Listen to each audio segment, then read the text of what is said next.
18 de maio é o Dia Nacional de Combate à Exploração Sexual Infantil e esse é o tema do Unifra Entrevista de hoje. Nossa convidada, a professora e psicóloga Fernanda Jäger. Seja bem-vinda ao programa, Fernanda. Obrigada pelo convite, é um prazer poder estar aqui hoje. Que bom. Fernanda, o ideal é que essa data nem pertencesse mais ao nosso calendário, mas infelizmente ainda é uma realidade entre as famílias brasileiras e, evidentemente, no Rio Grande do Sul, Santa Maria não é diferente. Infelizmente, se nós olharmos a história, né, da infância e da família, nós vamos identificar que essa problemática ela vem acompanhando a infância, né? A infância, claro, é uma construção da modernidade, então esse lugar protegido, né, que hoje a gente tem para a criança, que a gente idealiza para a criança, é algo que se tem como meta, mas infelizmente nós sabemos assim que existem muitas situações de violência que são cometidas especialmente no âmbito familiar, né? Esse perfil não mudou, o abusador, digamos assim, ainda é alguém ligado afetivamente a essa criança. Todas as estatísticas de estudos realizados no âmbito acadêmico e mesmo os levantamentos realizados, eles têm demonstrado que o percentual de membros da família, que são os principais abusadores, efetivamente está relacionado a um membro, então seja ou o pai ou a mãe ou alguma pessoa que é próxima à criança. E que consequência isso tem para a formação dessa criança, já que é uma pessoa em que ela confia, né? Como ao mesmo tempo ela se sente prejudicada e como denunciar essa pessoa que ela tem uma dependência emocional? Quanto menor a idade da criança, maiores são os prejuízos e também a capacidade da criança entender o que está simbolizando aquela situação para ela. Então, é muito difícil para a criança que sofre algum tipo de violência sexual, ou exploração, né, que a gente pode diferenciar isso, ela vai ela vai ter algumas manifestações, vai apresentar algumas manifestações, como, por exemplo, o comportamento mais sexualizado. Em que sentido? Vestindo roupas mais degotadas, mais curtas? O que seria esse comportamento sexualizado? Ou utilizando roupas mais degotadas, ou mostrando partes do corpo, falando sobre temáticas vinculadas à atividade sexual. Então, para uma criança não se espera que ela tenha, digamos assim, acesso a essas informações até chegar à adolescência, né? Claro que a gente sabe que muito antes disso ela já vai tendo alguma forma de estimulação, porque a gente sabe que muitas crianças acabam assistindo programas que mostram cenas, né? Então, esse cuidado a família tem que ter, e hoje a gente tem um trabalho bastante significativo, por exemplo, dentro da psicologia, tentando fortalecer essa rede para bloquear, digamos assim, esse tipo de programa, né? Por exemplo, programas que são inapropriados para as crianças. Com a TV aberta isso fica muito mais complicado, porque muitas vezes a criança tem acesso ao controle remoto, cada vez elas são mais espertas, sabem mexer, então às vezes tem acesso a algum tipo de canal ou algum tipo de filme que tenha alguma cena e que possa, de certa forma, também estimular. Porque, ao ver da psicologia, isso acaba banalizando a sexualidade. A criança acaba vendo aquilo como natural, como uma meta desde pequeno. E porque, na verdade, a violência sexual ela não é somente quando existe o ato sexual em si, né? Todos os tipos se você pegar a conceituação de violência sexual que vários autores trabalham, né? Qualquer tipo de ação, conduta que tenha o objetivo de manipular sexualmente, de ter uma atividade sexual com a criança, ou mesmo expor ela a situações que envolvam atividade sexual, isso já configura uma forma de violência sexual.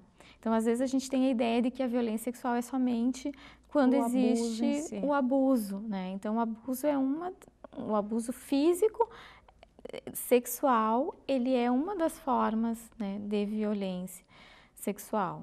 Então, é muito importante a gente ter em mente que todos temos que ter cuidado com essas questões, assim, que envolve.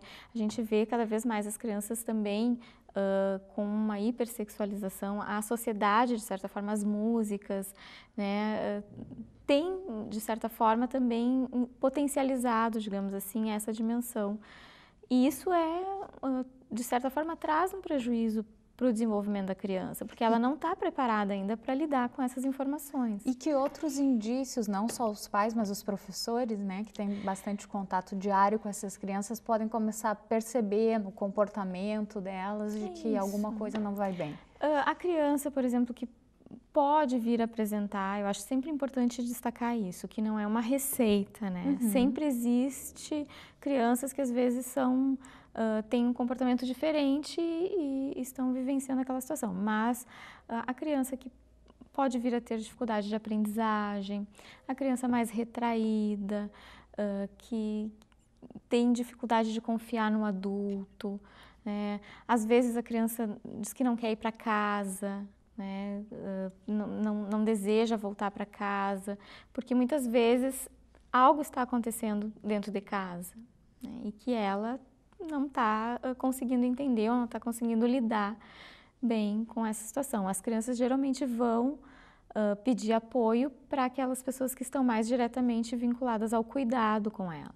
E o sexo feminino ainda é o mais afetado, mais atingido por essa exploração? Ou... A gente tem já algumas pesquisas que têm mostrado que, na verdade, o fenômeno da violência contra a criança e adolescente, e aí se inclui a questão da violência sexual, é um fenômeno que, como alguns autores costumam dizer, constitui-se a ponta do iceberg, ou seja, você vê somente alguns casos que chegam efetivamente a... Porque é um caso delicado também de se denunciar, né? Porque tu acaba expondo a família como um todo. Como um todo, e às vezes o agressor é aquele que sustenta a família ou em que há uma relação de dependência em relação a esse agressor.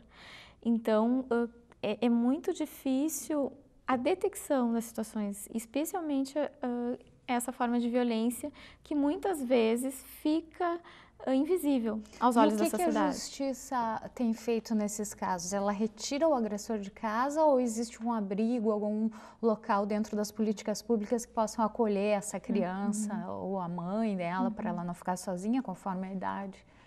Isso existe no âmbito das políticas públicas, né? A gente tem, então, serviços de referência para o atendimento da criança e do adolescente que tenha a suspeita de ter sido violentado sexualmente, que tenha sofrido abuso.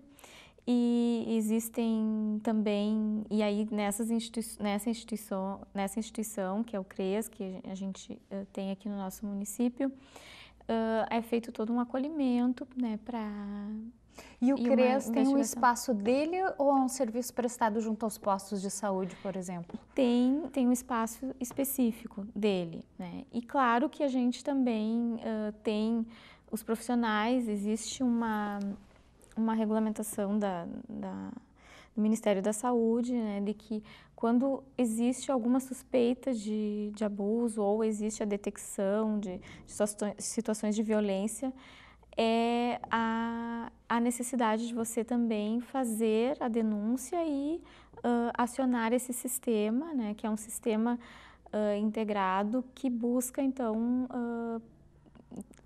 registrar as informações relativas a situações de violência. Então, tem o Disque 100, que é Esse importante número, né? Que é bem fácil de gravar, né? Que é bem fácil de gravar e que quando há alguma situação de violência, então, identificada, especialmente a violência sexual, é importante que se faça essa denúncia. E a pessoa que liga, ela tem que se identificar? A denúncia é anônima, né? Então é anônima. Então, mas que dados é importante ela saber para poder informar com precisão para quem está do outro lado da linha e vai atender esse caso? Sim, é importante ela saber as informações, o nome, né? A idade, endereço, porque a partir daí existe todo um processo de investigação que vai se iniciar, né, para tentar proteger. E aí as crianças, quando há a detecção de que realmente elas sofrem violência, né, elas daí tem todo um cuidado, né, com essas crianças, até sempre se busca alguém de referência, alguém da rede dela que possa fazer o acompanhamento, que possa, antes dela ir para um abrigo, né, que seria um lar, né, hoje a gente não chama mais de abrigo, mas um lar substitutivo, ela passa por toda uma vivência, se avalia se há dentro, né, da família ampliada, de alguém que possa fazer esse cuidado dessa criança até ela, né, até se realmente se esclarecer a situação, né. É muito delicado, assim, porque quando acontece dentro da família, é muito mais difícil, exatamente, e as consequências a gente sabe, já tem alguns estudos também que mostram, assim, de que mulheres, por exemplo, que têm depressão e que sofreram, né, violência sexual na infância, ou mesmo tem alguns estudos que relacionam, por exemplo, o transtorno de borderline também associado a situações de violência, né? Então há uma preocupação muito grande quanto a isso, né? Se você tem um cuidado com as crianças no sentido de prevenir mesmo, né, de protegê-las, efetivamente você vai ter pessoas na vida adulta com menos, né, sofrimento, com menos transtornos, enfim, né, a gente tem que ter esse cuidado, assim, porque claro que as dificuldades acabam se somando, né? Então, você imagina chegar, de repente, tem crianças que sofrem, a gente tem o caso aquele, né, do padrasto que trancou no porão, né, então, uma pessoa que fica ali, se eu não me engano, era 18 anos. Foi que país isso? Mas agora eu não me recordo o país. Inglaterra? Mas foi na Europa. Foi na Europa. E ela ficou ali anos trancada, sofrendo abuso. Teve filhos, inclusive, com aquela pessoa. Mas o caso não precisa ser dessa complexidade para apresentar aspectos negativos, consequências negativas para a vida da criança. O abuso, se aconteceu uma vez, ele já reflete... Depende de como que é. É óbvio que a criança vai ter algum dano, ela vai ter algum sofrimento em decorrência dessa situação que ela vivenciou, mas é muito importante saber, assim, óbvio que quanto mais tempo a pessoa ela sofrer a violência, o agravamento, as consequências são muito piores. Mas uma situação em si, ela pode também ser extremamente traumática para aquela criança. Conforme a circunstância. E às vezes as pessoas até dizem assim, erroneamente, mas ela queria. Provocou. Ela provocou, ela gostou, né? E isso é uma compreensão bastante equivocada, porque a criança, ela confia no adulto. Ela confia que esse adulto irá cuidar dela. E ela não teve aquela experiência ainda. E ela não teve, então ela acha que é correto, né? Então, e ainda mais vindo de alguém que é a referência, né? O pai, a mãe, o padrasto, né? E alguns dados mostram, assim, que pais e padrastos são os principais agressores. O sexo masculino. Sexo masculino. Fernanda, nós vamos fazer um breve intervalo e o Unifra Entrevista já volta para falar um pouco mais sobre o perfil desses agressores, por que isso acontece e o que pode ser feito para ter uma consequência, para eles sofrerem as consequências desse ato, né? E ajudar essas crianças. Não sai daí.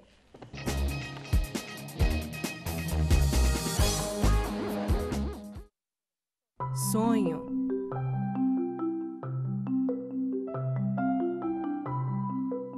Esperança. Realização.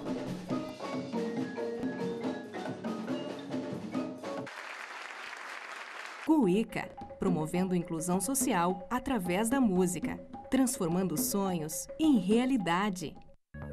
Oi pessoal, sou o Benjamin. Estou aqui para dar um recado a vocês.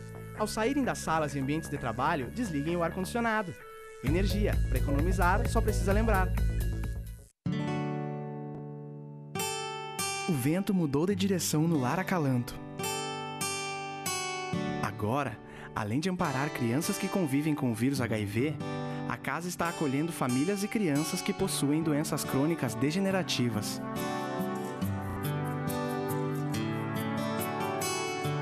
Venha trazer novos ares ao Lar Acalanto.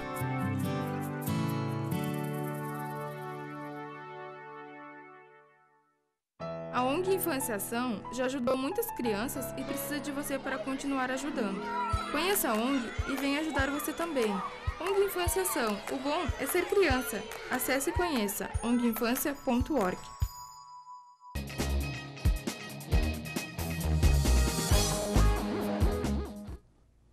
O Nifra Entrevista está de volta falando sobre o combate à exploração sexual infantil.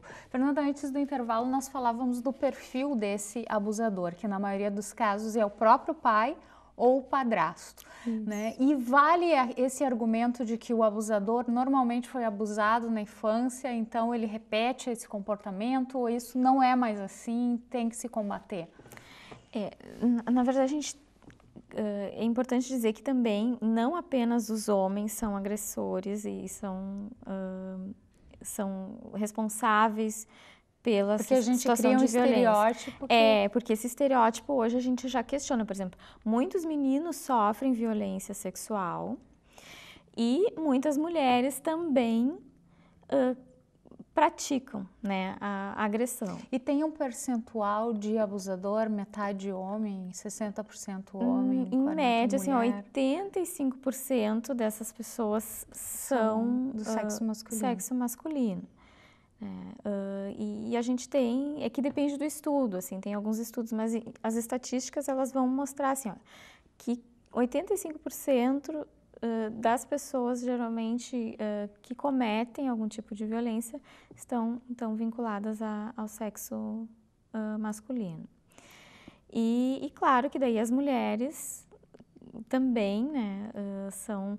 E aí a gente não sabe assim, ó, se as mulheres elas vão agredir muitas vezes porque vão cometer essas situações, vão denunciar, né? Então, porque geralmente quem é que está junto ali? Tem que ser alguém que está próximo à criança para denunciar. Dependendo da idade, ela não tem esse discernimento de que aquilo é errado e vou procurar ajuda e basta discar o Disque 100. Exatamente. Né? Ela precisa conversar com a professora. Em geral, vem pela escola, pelo serviço de saúde, né? E aí chega, né, como uma investigação. A criança, porque a professora acaba identificando no cotidiano, no dia a dia, né, tendo uma conduta próxima àquela criança ou aquele adolescente, consegue identificar essas questões. A gente sabe que muitas crianças, por exemplo, em escolinha, às vezes ficam o dia inteiro, então tu tens condições de ter um contato maior e identificar. Ou outros membros da família. Então, uma avó, uma tia, uma vizinha, né? Dependendo do contexto, são pessoas de confiança da criança que muitas vezes podem auxiliam e reconhecem, né, a situação de violência. E esse abusador, ele é afastado da criança, né? Pela legislação ele pode até ser preso, mas a rede pública já tem uma preocupação em oferecer um tratamento para essa pessoa não voltar a reincidir, porque de nada adianta aprender se ele já tem esse transtorno, esse comportamento equivocado e depois devolver para o convívio social. Eu creio que essa é uma questão bastante delicada, assim. Claro que a gente tem, né, os serviços de atenção psicossocial, temos também as clínicas, escolas, as instituições privadas, enfim, mas na rede pública a gente tem o centro de atendimento psicossocial, né, e também espaços, por exemplo, dentro do próprio CRES, tu pode ter um trabalho com a família, né, então isso, os CRAS que estão mais inseridos nas comunidades, então tu tem um trabalho mais próximo. Tem alguns projetos, assim, não aqui na cidade, mas tem alguns projetos em outras cidades, em outras localidades, voltados especificamente para o agressor. Em geral, as pessoas não trabalham muito com o agressor, porque já se gera um ódio social, né? Que é isolar ele, mas não se pensa nesse lado, que ele vai voltar a reincidir se isso é um transtorno de conduta.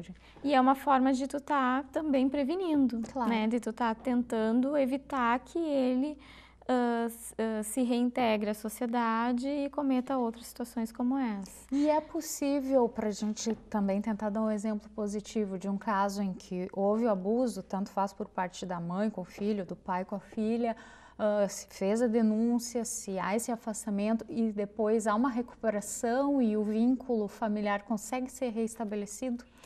Com certeza, assim, é muito delicado, é difícil, mas não é impossível.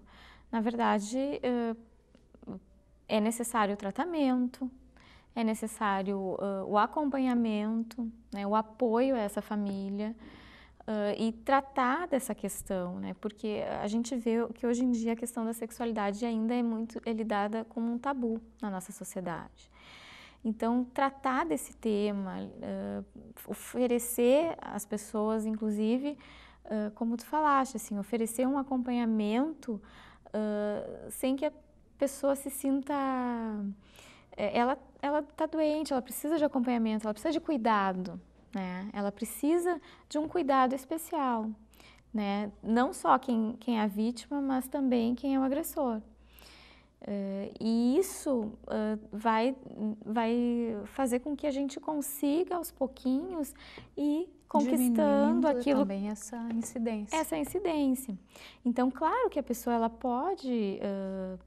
pode vir assim como uma pessoa, por exemplo, que tem uma pessoa que tem compulsão, né, e que não consegue se controlar, ela vai... É um processo de reeducação. Ela vai se reeducar, ela vai se tratar, ela vai conseguir entender aquela situação, ela vai tentar, de alguma forma, encontrar artifícios no seu meio para lidar com essa situação. E claro que daí precisa do apoio, não só do apoio da família, mas também precisa de tratamento, né? Aí a rede pública tem que agir.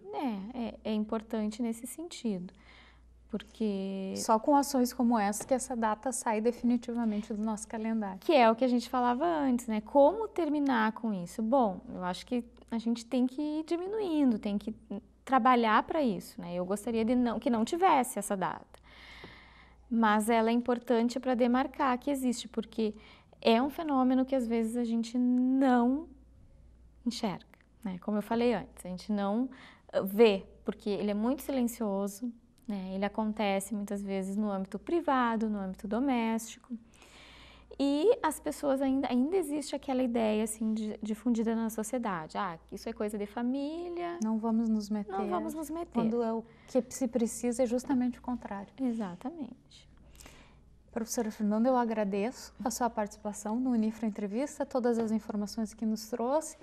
Peço para a senhora, antes de encerrar, falar mais uma vez sobre o telefone e onde as pessoas podem buscar, né, ajuda em casos de não vivenciar pessoalmente, mas também ter conhecimento de vizinhos, de amigos que estão passando por essa situação.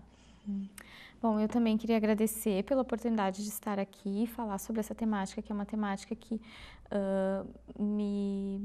ao mesmo tempo em que me choca, né, como a qualquer pessoa, assim, também me mobiliza para trabalhar, para a gente lutar, né, contra essas situações. E eu acho importante se as pessoas identificarem essas situações, buscarem o apoio, então, através do Disque 100 e nos recursos que existem, né? Seja no Conselho Tutelar, seja uma denúncia diretamente, então, a uma unidade de saúde. Então, buscar os suportes na nossa rede social que existe, né? Para tentar, de alguma forma, cuidar dessa criança que está precisando de proteção e que acredita nos profissionais e acredita, né, nos adultos, né, para protegerem dela. Muito obrigada. Tá bom. E o Unifra Entrevista de hoje fica por aqui. Até a próxima semana. Tchau.